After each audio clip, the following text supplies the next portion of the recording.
Greg and Jane Hamilton Parker are the world's most psychic couple. Can they speak to the dead and bring messages of hope in these troubled times? Join them for an evening of mystical talks, world predictions, and spirit messages.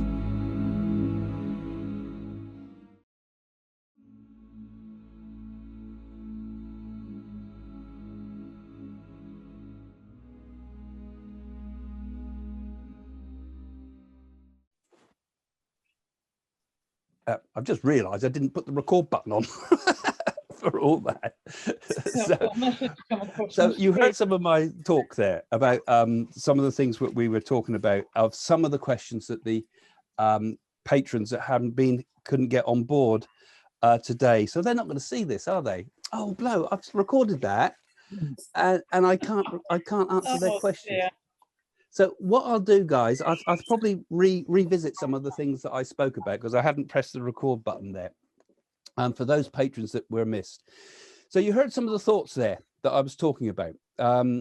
Edgar Cayce's, his ideas and thoughts about healing. We might pick up on that perhaps. Some of the ideas that perhaps China has been behind corruption in politics, and has perhaps influenced also even New Zealand politics, I spoke about there as well. And whether the Olympic Games will go ahead, as I feel it won't. I feel that's still going to happen. And I also suggested that people should look into Edgar Cayce and some of the amazing things that he's talked about with the healing and so forth. So does anybody want to pick up on anything now and have a chat about some of the things that we've been talking about? Yeah, it's interesting that you're talking about healing, because the question I wanted to ask was about psychic surgery. You know, what are your feelings about psychic surgery? Is it fake, or is it real? Or, you know, I can never make up my mind about that. Yeah, I mean, I can only offer an opinion. and I actually think a lot of it might be real. Only because I've spoken to people. There was a spiritual healer, Stephen Toroff, I think, that spoke about it quite a lot, who was a Sai Baba devotee. And you know, I've been quite interested in Sai Baba and so forth. Yeah. And he spoke about it once as talking about it as being real, and Sai Baba talked about it as being real and gave blessings to it. It kind of makes me think, oh well, if someone of that caliber accepts it, it makes me open my mind to it quite a lot.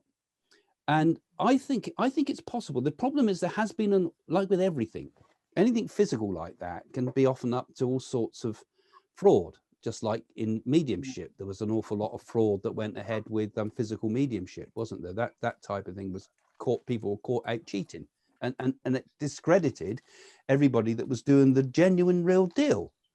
And there was also the same thing with these physical healers. Basically, they physically pull out bits out of the body and things like that. But then it's been found to be pig's blood and things. So, yeah. You know, obviously, if that's the case, I mean, that's completely dismiss it as nonsense if it was that. But then there's been other cases that have been much, much harder to prove. And I think one just has to examine the evidence to it. But sometimes people have claimed to get better.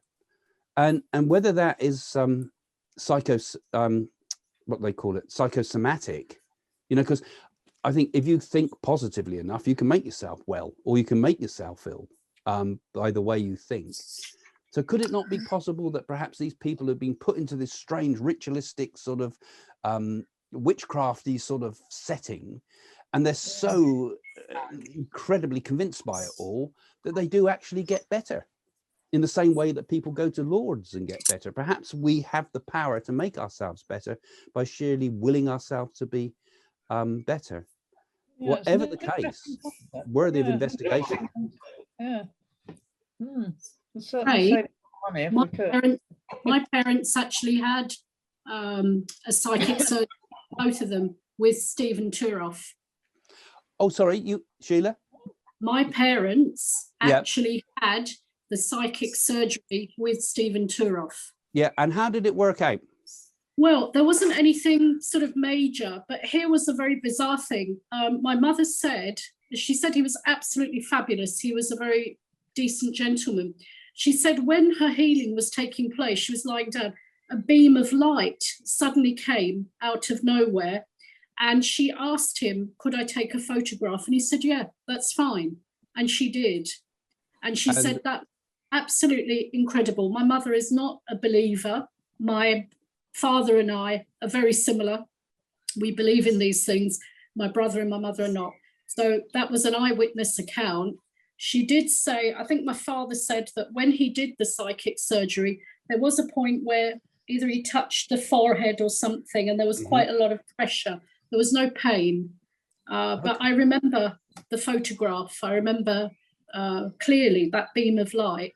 And I was waiting outside. And presumably the photograph picked up the beam of light. This wasn't some sort of inner beam of light or inner seeing. This is something you saw, everybody saw with their physical eyes. Everybody saw it. My mother asked permission, and my mother is extremely skeptical. She would never have, so I'm living proof that there was something there. I don't know. Fantastic, that is. And also the fact I mentioned Stephen Tiroff and you actually somebody else visited it. That is interesting. I was trying to remember the name. And when you said so was I. Years ago, it was like we must have been clairvoyantly helping one another there, Sheila. Yeah. Brilliant. And he was such a gentleman. And yes, you're right. My mother, being a Hindu, she was over the moon because there was Sai Baba's picture with candles and everything there. So she felt at ease. But she's a pure skeptic. Yeah, there you go. And I think sometimes that's what I say. You can easily dismiss it by saying people have cheated and they've used all sorts of animal parts and claimed to have pulled things out of intestines out and all sorts of tumors and things, but when you start hearing those stories, or when that's a second person account then, because it was told to you, but these are amazing stories, aren't they? I mean, and it makes you think. And certainly Stephen Tiroff, I've any sort of video I've seen of him talking and so forth, I've not met him, but he strikes me as an absolutely 100% genuine guy, Yeah. I was outside the room. I met him. I did meet him. And he struck me as a very decent spiritual man. And my mum liked him. Normally, as I say, she's very skeptical. So, that's my bit. Yeah, and there you go. So there's your answer, Pat, actually. Thank you. I'd like to ask Sheila, is your mother still skeptical?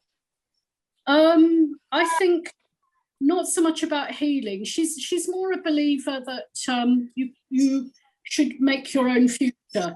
Whereas I'm the opposite. I believe Karma has got a lot to play. My philosophy is very much like Craig's, which is why I listen to him. I learn more from him. So she's more like that. But what she saw, she was so amazed by it. I think it changed her thinking. That huge beam of light. Yeah. It was a convincing moment for her. It's not until you see something with your own eyes that you realize, then I think with all things spiritual, people can say, what do you think about this? What do you think about that? And we can intellectualize it till the cows come home, but we have to always base our spiritual understanding on personal experience. I think you've got to really throw in a way, you've got to throw the whole lot out. What anybody else says, what any religion even says, what even scientists say, you have to take what your personal direct experience is as a human being, and take that as the foundation always of what you believe to be true. And then you can find, once you've had the personal experience, then you can research and find more information that might back it up. I think this has to be the way to go forward. Too many people rely on belief. And I think belief is a very, very dangerous thing if it's not backed up by your own personal experience. I mean, we can say, this other person had this amazing experience, therefore I can follow that, and maybe I can have the similar experience, and we can begin our quest from that, and we can obviously learn from everything. But ultimately, the most important thing about human life is our own personal experience, and we must seek that out. So we want to know about healing, go and seek out a healer. If you want to find out about mediumship, begin the quest yourself and start to find out, because that's the only way we can ever know for certain. Is there any more thoughts, guys, or questions? What did you think about the ideas I was talking about earlier about that magnetic business, with the human body being like a magnetic energy field in many respects, that magnetism can have this effect on the human body on a positive way, and that magnetism can be used to heal, perhaps, that it's been seen to possibly affect bacteria and help to and even people talking about these vaccines where things stick to them, thinking that is there something about some people that makes them a bit magnetic, just like so we have a little bit of magnetism, a bit of lodestone in our body, which actually helps us find the direction north. And why is it so many religions and so many ideas always put north as a very important thing, that we must sleep facing north to get a better night's sleep? Then other traditions say we must have our altars pointing, we must meditate facing north and have our altars facing north, and feng shui and things talking about the directions and the importance of that.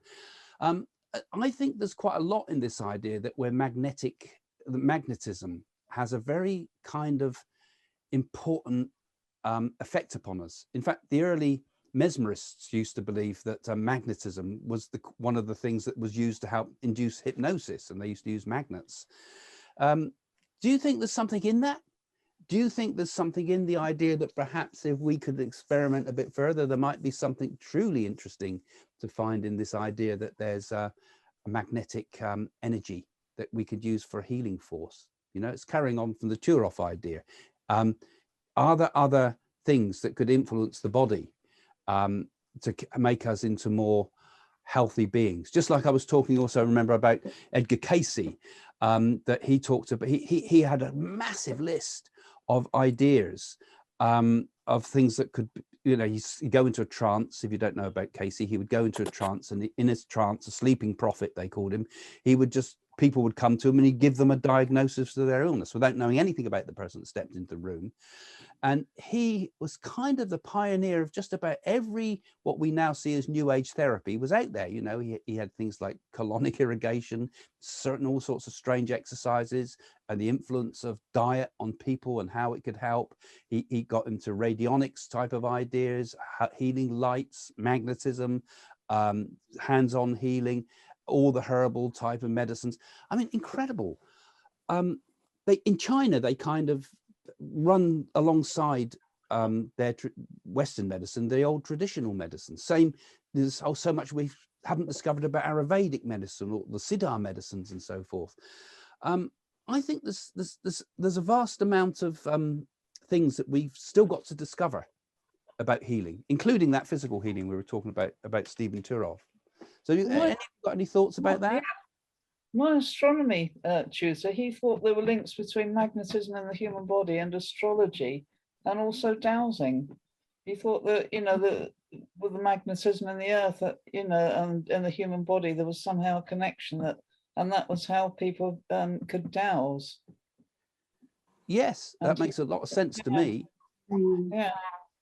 And if you think about it, we're also in a massive magnetic field, not just from the planets, but the sun itself with its magnetic field, and the solar winds and things like this. You know, we think of ourselves here on Earth as, you know, the weather is just what comes across on our sky, but we've got a cosmic weather working in the background all the time too, haven't we? Things that must influence us.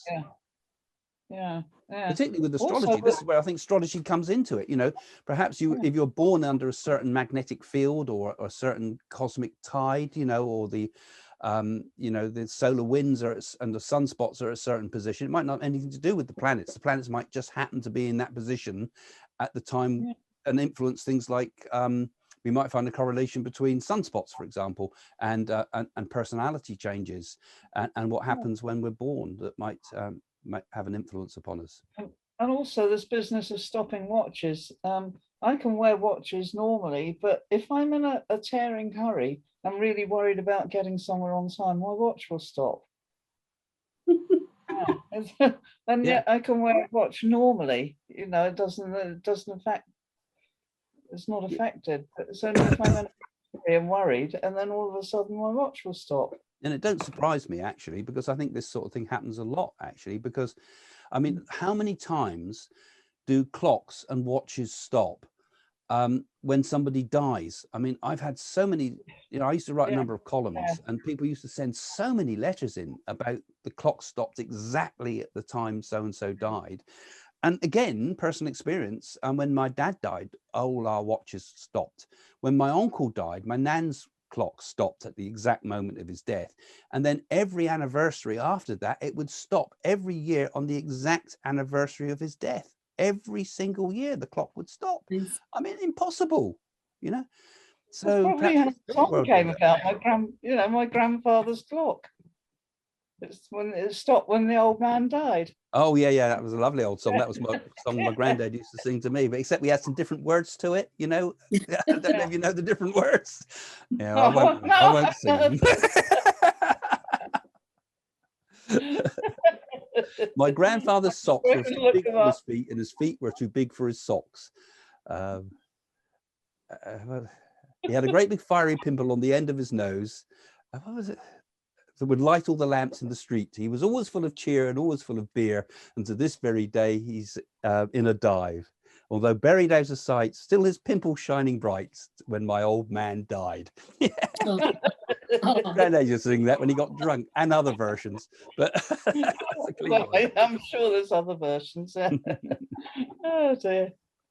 So any more thoughts, guys, on things we like to sort of pick up on, or thoughts and questions and ideas? Because I think it's quite nice to share some of these ideas.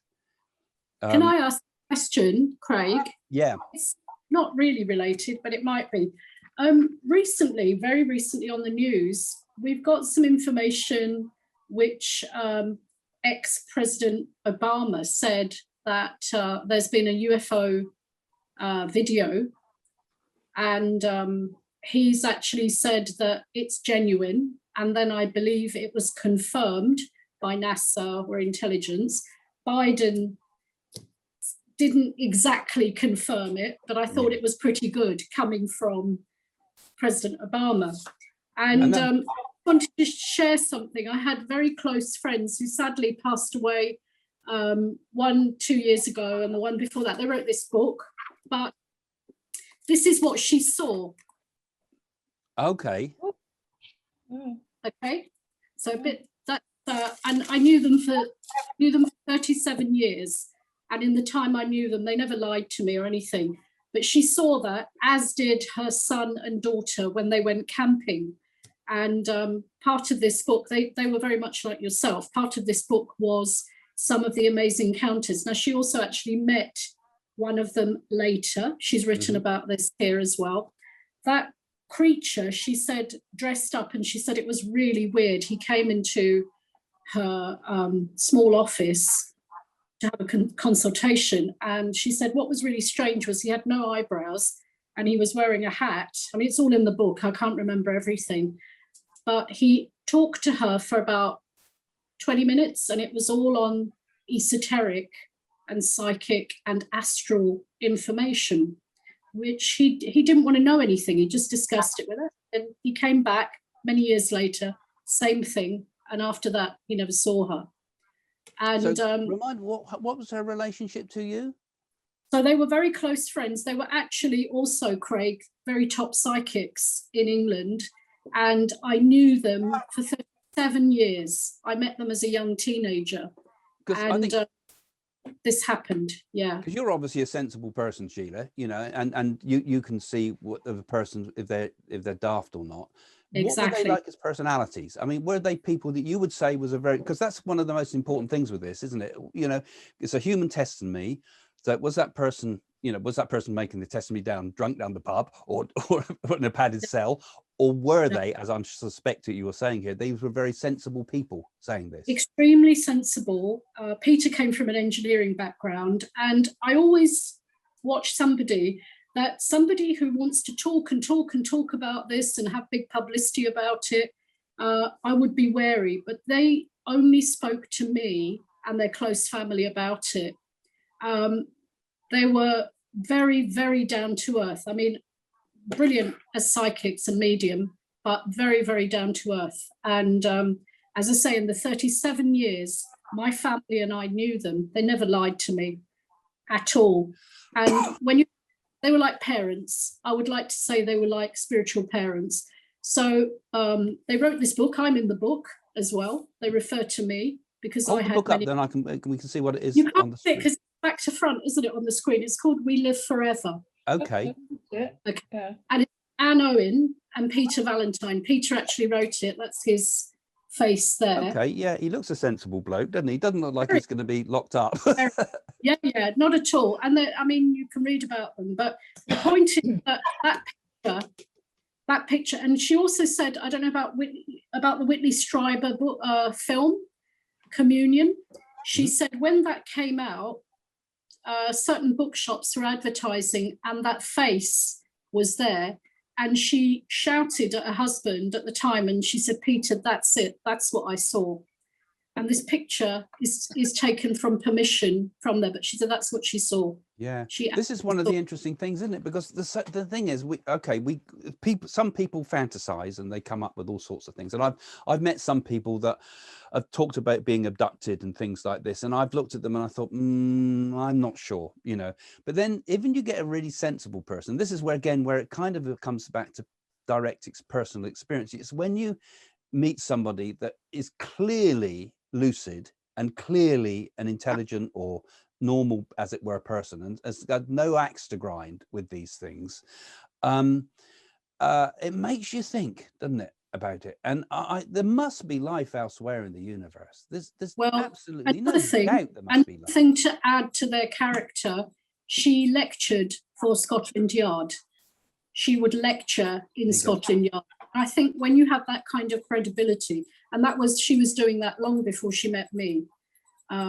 She was in the papers like you are, you know, for various accurate predictions. Zeebrugge, she predicted that was going to happen. You know, she could see everything. So when you lecture at Scotland Yard, I think that's pretty much if they're giving you credibility. And of course, many psychics are consulted for their abilities to help in crime.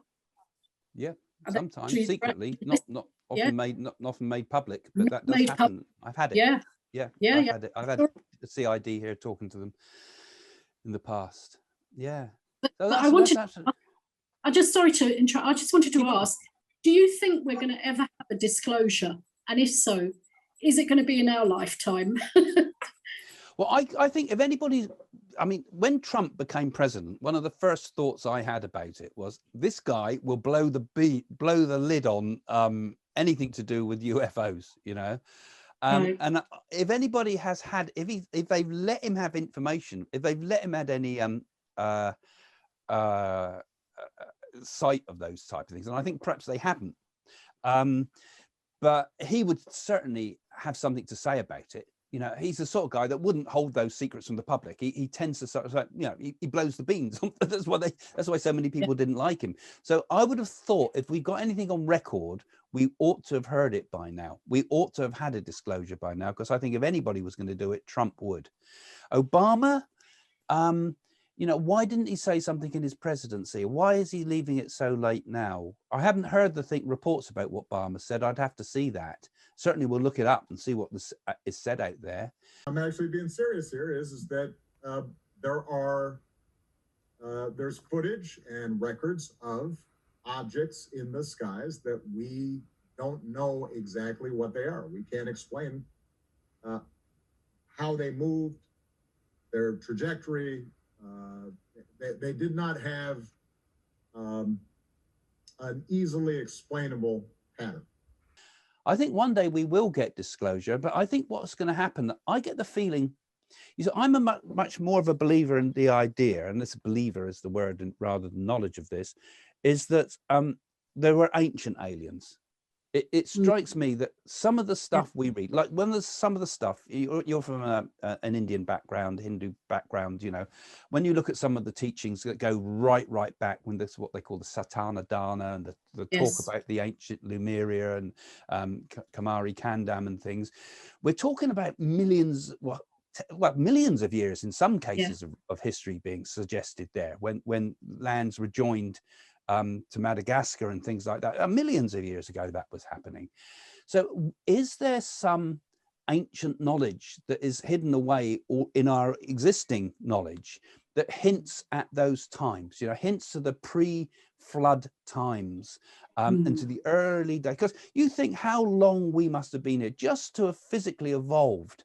I mean, how many generations have there had to be to get to the form that I'm in now. We must have been around in a pretty similar form, not for thousands of years, not for tens of thousands of years, but for millions of years. Oh, thank you, love. Okay. So thank what you. happened?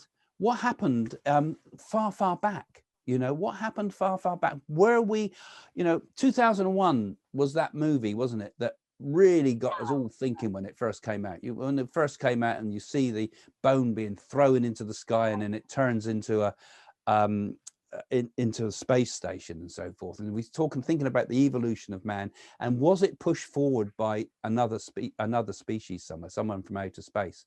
I think perhaps I think there were multiple humans on Earth too, of different types, and I think it's all hidden away. I mean, you read in the Indian text like the Ramayana about floating cities. Where do they get that from? Why were they talking about? It didn't seem even relevant to the stories sometimes, but they talk about floating cities and flying beings, and they talk about things like the Dharma bomb, I think they called it, something like a nuclear type of bomb that's done by sheer consciousness and mantras. You know, an evolved species, an evolved race from another planet would probably have these powers of focused consciousness, for example. And not even need the sort of technology that we need in order to achieve things.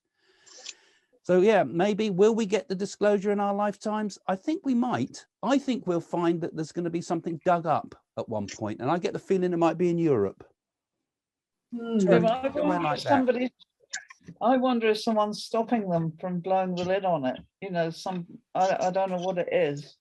But, you know, why haven't they, if there is something there and they know about it, why haven't they told us yet? You know, there's somebody or something stopping them. Yeah, well, there's two answers to that. Either there's nothing there at all, and therefore, you know, but also, or perhaps they're hiding something because they don't want, you know, people to know about various military experiments. But we're talking about, you know, we ought to be opening up the files from 50 years ago or 30 years ago or so forth, and shouldn't we really, and find out why haven't we sort of got access to all this information. I think if there was, if we did have really have alien contact, it would be probably not wise to tell everybody. Be panic, wouldn't there? And it would certainly just look what it would cause for the problems for religion alone. You know, just questions. It was bigger than Darwin, isn't it? Yeah. Yeah, so I think some interesting thoughts exploring there. So if you've got any more questions, guys, I can put some of the ones that people have put up again for the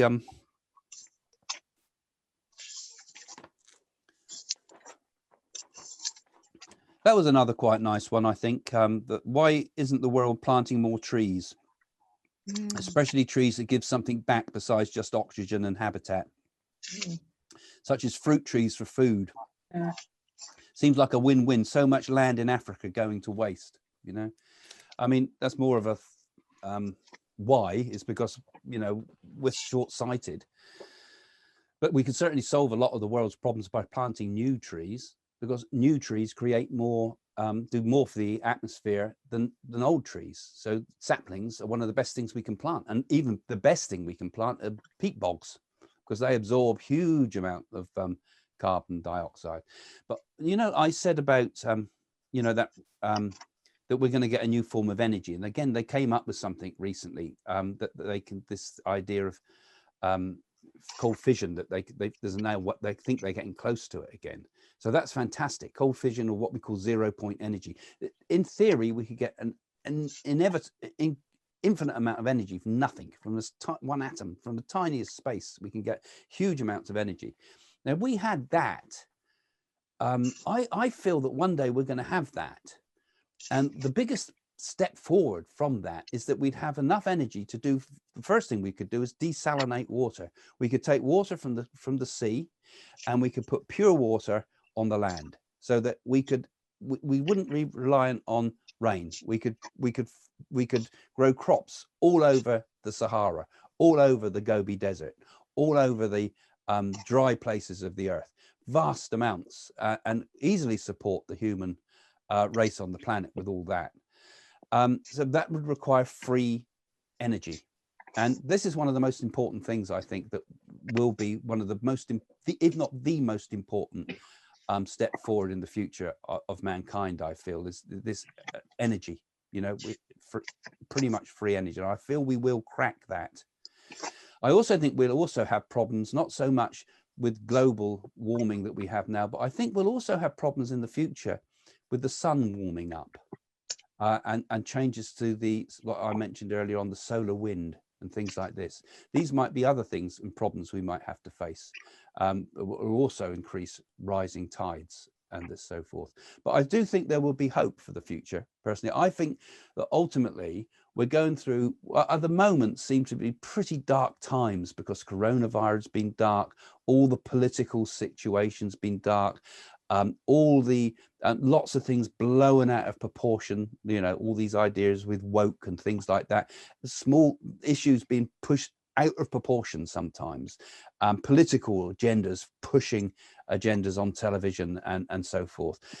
Bad times when, you know, there's not a togetherness in between people. But I think we are ultimately heading towards great times, because the whole objective of human existence is consciousness, to become humans that are awake, to become superhuman beings. Because I think we're talking about the UFOs ideas. You know, what would be the evolution of a very highly advanced being? It would be somebody that would have perhaps the powers of telepathy, the powers of like the small things that I have and others like me have, those things on steroids, you know, full telepathy with one another, full ability to be able to influence through psychokinesis and move things, you know, like the superpower heroes you see on TV. Why couldn't humans actually develop into those type of areas? Not the zap bang sort of stuff that you see on superheroes, but like the ability to use mantras to change not just the physical world, but actually change events. You know, could not consciousness even just change what happens? You know, we actually change, we don't just change the world, we change what happens. I mean, the possibilities, I think, we haven't even begun to imagine what we're capable of as beings. And this is what I think the higher, you know, if there are other races on other planets, that's what they would have achieved. And those are the things, the direction the humans going in ultimately. So nothing can stand in the way of that, my thought is, because as we evolve consciousness, we actually change what happens. And once we're out of these difficult times, I think we're ultimately coming into the brighter times that have been predicted so much in particularly in the yugas and the ideas of the East. But supposing we're the most advanced people in the universe, we could be I mean, very pinnacle of it, or we could be at the start too, couldn't we? Somebody's got to be the most advanced, haven't they? I mean, Yeah, it might be. Yeah, I don't know. That's very true, Pat. We could be. The other most fearful thing of all is, are we the only life in the universe? Because once we've gone, there's nothing. There's black. There's emptiness forever. No, I think consciousness is an inevitable result. And if it can form once, it can form multiple times. It's like once the universe has discovered it, it happens. It could be that life and consciousness is just a kind of an experiment of the universe, and it will be no more. Consciousness won't exist, and the universe will just carry on in other forms without being conscious, but it was still without even having being. You know, being itself might be an experiment. There might not be such an existence, might continue without even this idea of being, you know. You know, we always think of these things in very limited human terms, but when you start thinking big about things, you start thinking in terms of, you know, what is consciousness, what is unconsciousness, what is being, what is being? Can things exist without this idea of a ground of being? And is there you know, what happened? It's like thinking what happened before the Big Bang and after the Big Bang, or multiple universes and things. You know, our capability of understanding things is so minuscule compared to the possibilities of what existence could morph into. Have you ever had any thoughts on dark matter? What dark matter actually is? Because most of the universe is made up of dark matter, and we don't even know what it is. Yeah, I don't know the physics of it enough to be able to explain dark matter, but there's certainly when the way they measure things, there's got to be something else. And of course, the scientists are looking at it all the time in terms of external material existence. But I think reality can exist on multiple ways. You know, if you think on one level, you know, there's the bigger and bigger and bigger, and how far can that go? And then there's the smaller and smaller and smaller when you go into the quantum world. And and somewhere along the line with all of these things, there's the one thing that is very hard to explain, which is consciousness. It doesn't seem to have weight, it doesn't seem to have mass, but it must have a certain quantity to it. You know, like I'm conscious and I must be more conscious than an ant, you know, an ant, but that's still conscious. So it's, to me, it has quantitative quality to it. And I don't think we'll ever understand matter, dark matter, quantum, the quantum world, the cosmic world, until we've understood consciousness. We're looking in the wrong way. We must first understand consciousness. What is it? It's immeasurable by the normal forms of physics. But this is where introspection comes in. That's where we have to learn both ways. The East understood consciousness. Maybe that's what dark matter is. Maybe it's consciousness. Yeah, possibly. Maybe. I think No, it's all like the ether too, the idea of the ether, which has been chucked out by science, but that maybe there's also like an underlying networks of things like the ether would be, that it all sits in. Yeah, I think with many of these things, they're questions that go beyond our comprehension. But I think it's where I think some of these ideas are so beyond rationality that the only way we can really understand it is by looking inwardly to ourselves, to the source of our consciousness, of who am I. You know, you look to the very source of where am I radiating from? Where is this thought coming from? Where is this sense of being coming from? Where is this sense of being awake coming from? Where is the thought of where am I, about this even coming from? And it has to throw thought out at one point, because you can't analyze it with thought. You can't, otherwise you just go on an infinite observer of observer of observer sort of thing. So you just have to do it and go in, and at some point you come to a point where you suddenly realize it, and it can't be expressed in any form or any words or anything. And that's what I believe is Satori. That is what is Samadhi. That is what is Nirvana. That is what is Brahma. That is what is God. It's when we come to the center of it all, and we've gone beyond thought and beyond ego and beyond being even beyond, it's there, and it's knowledge. And that is the other sort of knowledge. That is the only way, I think, we can fully understand existence. We can't do it with the clumsy tools of thought. We have to use those powerful tools of being.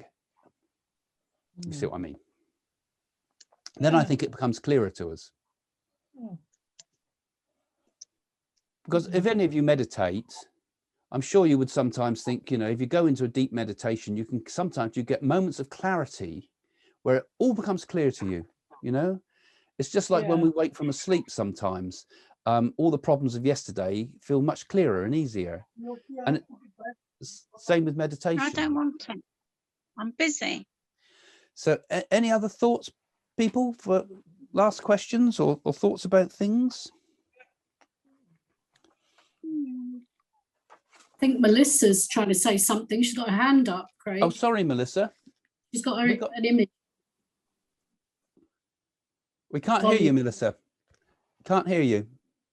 Oh, she's unmuted. Unfortunately, we can't hear Melissa. I don't think your volume's not on, so we can't take your question, which is a shame. No, still can't hear you. She's put it on chat. You could read it, I think. Yeah, it's on chat, Craig. I can't see it on chat. Can you repeat it? Can you read she's it? She's put hi everyone. I wish the medical companies would share the vaccine advances with the poorer countries of the world and put profits on the back burner and concentrate on saving lives. Yeah, I think we'd all agree with that. And I think, You see, the problems of the world really, aren't they, are caused by the fact that we're all looking after self. We're always looking after ourselves. Very few people do things just for the sake of it. Very few people individually or as nations or as companies can be so totally altruistic that you just do things for their own sake. You do things for the benefit of all, where you give up the fruits, that you don't wish just something for yourself. You do it because you've got to do it. Because we're all part of the one, we're all part of the whole. And although I know with the AstraZeneca, they're saying that they're doing it for non-profit. So it is kind of being done in a way that is kind of altruistic, because they're not going to make any profit out of it. But already we're seeing vaccines, aren't we, being used for political manipulation. Certainly we're seeing that from Russia, and we're seeing that from China, where they're kind of using the China-Vac and the Sputnik Vac to kind of, you can see them doing political influences there, you know, waving it under the nose of people. And also in the West, you know, massive profits. All the companies jumped onto this. You know, every company's now got its vaccine. And you look after yourself first too. I mean, Britain here, I've had 2 vaccines. A lot of people I know have had them. We're almost getting out of the coronavirus in Britain compared to most countries. And yet, you there in Sheila and other people around the world, in your countries, it's hardly touched them yet, you know? So we need to be doing it and working collectively. I remember talking to when I first sat in spiritualist circle, and I used to sit with my teacher, he used to have occasionally go into a very, very deep trance. And I used to ask a lot about the future of the world, and some of the thoughts that I sometimes project have come from some of those things.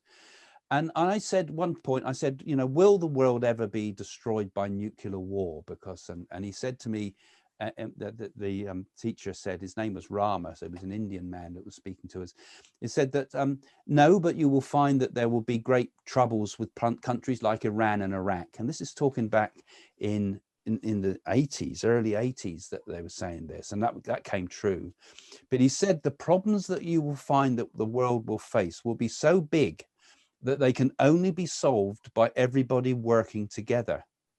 And when the virus came out, I thought to myself, it went through my mind, those words, because actually the virus is so big, it can only be solved with everybody working together. It's not a question of that we want to be altruistic and be nice to each other and good to each other. We have to be. We have no choice. And this virus might be the first of many challenges that the world has. You know, this virus is just one virus that may or may not have escaped from a lab, but there could be, if it hasn't escaped from a lab, then I worry even more, because how many other viruses could come out of those wet markets, and how many other viruses are going to be caused because, you know, everybody's come off the land and into cities and living in close proximity to each other, where viruses can be spread and then spread around the world in hours through air travel. So we may have many, many more troubles to face, and the environment too, which he also picked up in that trance address too, which was really interesting, would be the big problems that we can only solve collectively. So we've got to think. We have no choice. We have to think like that. And those companies, they do need to send send the vaccines out all over the world, because, you know, why should one group of people have it and not another group of people? It's appalling, you know. We've got to get everybody, we've got to get it out there free, and we've got to even put all our resources to make sure that we can manufacture even more, you know, even lose money on it, not just give it for free, but lose money on it, because none of us will be safe until the thing's wiped out. And this might be the first of many. So we need to think like this for the long-term future of all of us. That's my thoughts on that. But thank you for that idea. Because yeah, it's time the world was we thought more about each other, isn't it? And also individually, you know, sometimes you look at the people around sometimes, and particularly when you do readings for people, you know, and you hear problems that people have had in their lives, And I am astonished at the selfishness that some people will do to others, you know, the rip-offs, the lies, the cheating that goes on in the world. And it makes you look at humanity and think, oh my God, how can we ever solve the problems of the world if individuals are so horrible? But also, there's also a very good side to humanity, isn't there? You also see very good things in people.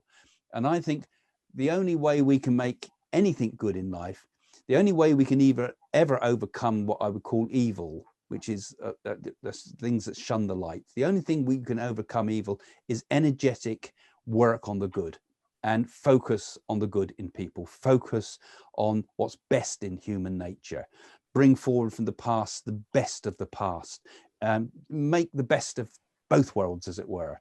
And if we can do that, and if we have to keep going with that thought. And I think ultimately humanity is a good thing. Ultimately, mankind is not a scourge on the planet and will have to be wiped out so that another species may be able to evolve to replace us. No, I think ultimately humanity is a good thing. I think we would all probably agree to that. Full of a lot of flaws, but we have to overcome those flaws. We have no choice. And that means working collectively for the common good. That's my thoughts, those. So perhaps we should finish there. I can almost sense Jane in the background, keen to me to take her down to the garden centre. so normality is definitely returning here. So it's still open? Yeah, they're open till 8 o'clock. Okay, so I'm going to finish there. So hopefully that's it. All right, everybody, and you've had a chance to ask your questions. It's a shame I didn't put the recording on right at the beginning. So sorry to some of those patrons that had put questions up, but I'll pick them up again next time we do one of these. So thanks, guys, for joining us. All right. Thank So we'll see you soon. Thank you. you. Bye for Bye. now, guys. Thanks, then. Thank you. Bye.